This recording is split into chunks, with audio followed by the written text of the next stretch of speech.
ফিরে এলাম বিরতির পর। আর এই মুহূর্তে যে খবরের দিকে নজর রাখবো, 2রা অক্টোবর বাঁশদ্রোণীতে জেসিবির ধাক্কায় মৃত্যু হয়েছিল নবম শ্রেণীর এক পড়ুয়ার। এলাকায় উত্তেজনা ছড়িয়ে পড়ে। অবরোধ স্থানীয়দের। গ্রেপ্তার করা হয়েছে জেসিবির ওই চালককে এবং মালিককেও গ্রেপ্তার করা হয়েছে। দমদম ও চিতপুরের সংযোগস্থল থেকে আটকের পর গ্রেপ্তার করা হয়েছে তাদের। সাংবাদিক বৈঠকে জানিয়েছেন ডিসি দক্ষিণ। আপনাদের জানিয়ে রাখি যে এই দুজনকে গ্রেপ্তার করা হয়েছে, অর্থাৎ যে চালক এবং জেসিবির যিনি মালিক, তাদের দুজনকেই গ্রেপ্তার করা হয়েছে। প্রথমে আটক করা হয়েছিল, পরবর্তী ক্ষেত্রে তাদের গ্রেপ্তার করা হয়েছে। সাংবাদিক বৈঠকে এমনটাই জানিয়েছেন ডিসি।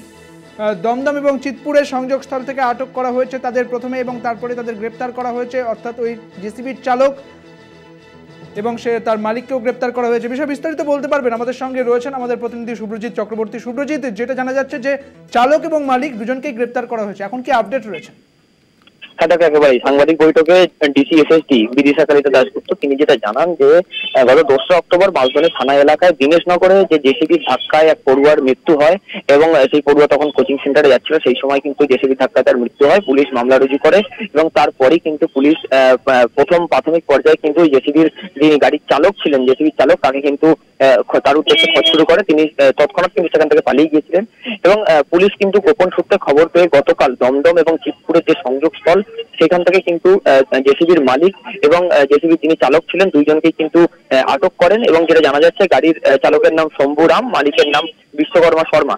এবং পুলিশি যেটা উঠে আসে, যেটা ডিসি তিনি জানাচ্ছেন যে গাড়ির যিনি মালিক ছিলেন, জেসিবির মালিক, তিনি কিন্তু চালককে পালাতে সাহায্য করেছিলেন এবং লুকিয়ে থাকতে সাহায্য করেছিলেন। ওই দমদম এবং চিতপুরের সংযোগস্থল থেকে কিন্তু দুইজন, গাড়ির মালিক এবং গাড়ির চালক, দুজনকে আটক করা হয় এবং তারপরে কিন্তু তাকে দুজনকেই গ্রেফতার করা হয়। এবং ইতিমধ্যেই 2রা অক্টোবর এই বাঁশদ্রোণীর এই ঘটনার পর থেকে এলাকার মানুষ কার্যত একবারে উত্তপ্ত ছিল বলা চলে। এবং এই দুজনকে যখন আজ গ্রেপ্তার করা হলো, সেই ক্ষেত্রে স্থানীয় মানুষদের কোনো প্রতিক্রিয়া কি পাওয়া গিয়েছে? এখনো পর্যন্ত স্থানীয় মানুষের কোনো প্রতিক্রিয়া পাওয়া যায়নি। তবে যেদিন ঘটনা ঘটেছিল সেই দিন একেবারে উত্তেজনা সৃষ্টি হয়েছিল। পুলিশকে ঘিরে ধরে বিক্ষোভ দেখানো হয়, পুলিশকে হেনস্থারও অভিযোগ ওঠে এবং পুলিশের হেনস্থাতেও কিন্তু বেশ কয়েকজনকে গ্রেপ্তার করা হয়েছিল বলে গতকাল বেশ কয়েকজনকে আদালতে পেশ করা হয়েছিল এবং রূপা গাঙ্গুলি বিজেপি নেত্রী, তাকেও কিন্তু গ্রেপ্তার করা হয়েছিল তিনি যখন থানায় এখন জামিন দেওয়া হয়েছে। অনেক ধন্যবাদ সুব্রজিৎ, তোমাকে আমাদের সঙ্গে ছিলেন আমাদের প্রতিনিধি সুব্রজিৎ চক্রবর্তী। তবে পুলিশ আধিকারিক ডিসির পক্ষ থেকে কি বলা হয়েছে শোনাবো আপনাদের।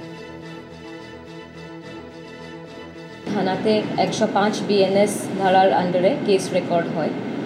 আর তারপরে আমাদের কলকাতা পুলিশের একটা ডেডিকেটেড টিম লেগে পড়ে ওই ড্রাইভারকে আটক করার জন্য, যে ড্রাইভারটা ওই গাড়িটা চালিয়েছিল।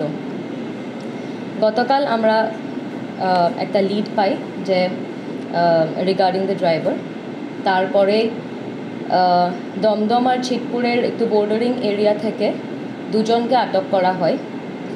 অনেকক্ষণ জেরা করার পরে যেটা বোঝা যায়, তার মধ্যে একজন যে শম্ভু রাম, হি ওয়াজ ড্রাইভিং দ্য ভেহিকল ওই ঘটনার সময়। আর একজনকে যাকে আটক করা হয়, ও হয়েছিল ওই গাড়ির মালিক।